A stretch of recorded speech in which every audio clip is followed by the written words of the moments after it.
Greetings of the day, everybody. Welcome to episode number 3, that is a Q&A.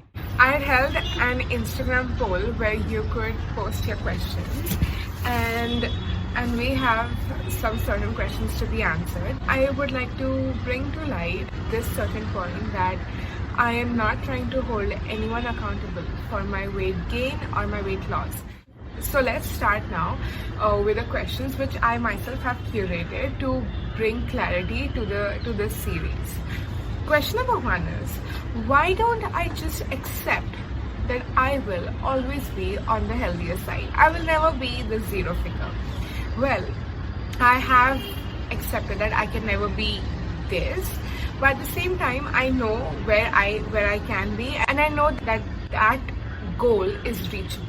I'll narrate a very funny incident which is from my August 2021 Rajasthan trip.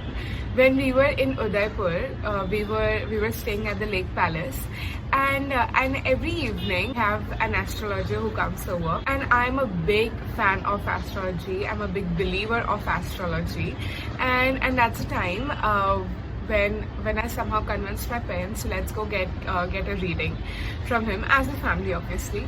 So when it was my chance, the first question I asked him was, when will I permanently reduce weight? And we all were like giggling. It was such a funny question, but I was so curious about it. And that's the time he's like, okay, wait, let me check your birth chart. He just glanced through my birth chart and he said, looking at your birth chart, you will never be thin.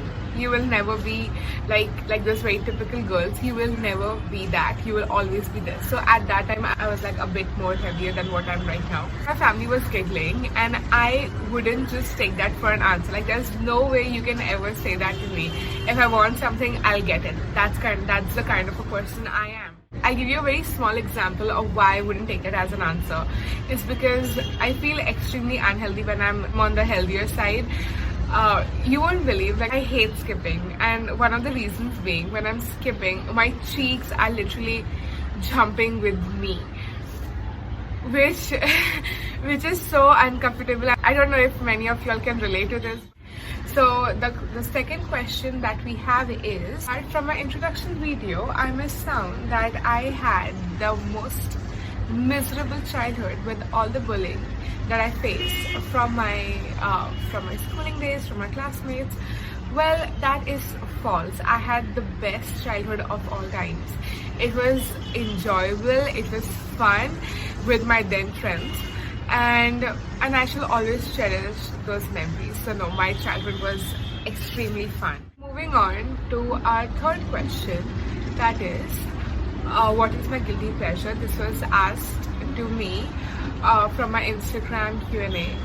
So my guilty pleasure, I'm not going to deny, is being up to date with all the drama that is maybe happening around me. I love to be up to date with the drama. It is just so fun because I certainly like to keep my life extremely low key, and I like to stay away from all the drama. So me being away from drama doesn't stop me from being updated with the drama being around my surroundings, right? So I just like to be updated with it. It's really fun. That is one of my guilty pleasures, I'm not gonna lie. It's okay. So the other question is, this is kind of funny. I'm not sure if this person is being sarcastic, but this question is, ma'am, please guide me how to stay fit as you. You wake up early and you have a longer day and you can be more productive. I think being productive is being fit mentally and obviously physically.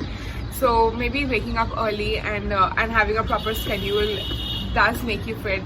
According to me, that is what I do. Fit is when you strict, at the same time flexible with your diet and your schedule, so that keeps you happy. What's your worst nightmare?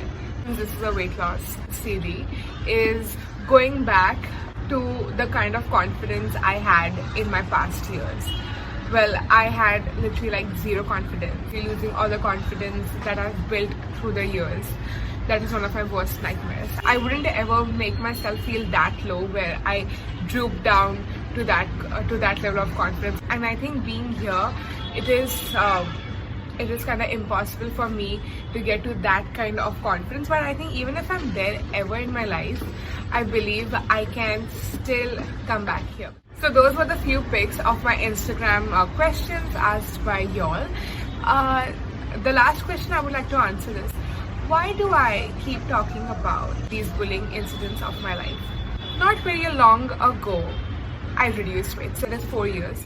The previous 16 years were years which did include that and did impact me to a very big extent, I'm not gonna lie. All of those out there who are struggling with these bullies around you, or maybe you are the bully who kind of like to tax people with their emotions and their mental health, I would like to say that it really does affect a person to a certain point where they literally start to doubt their own worth.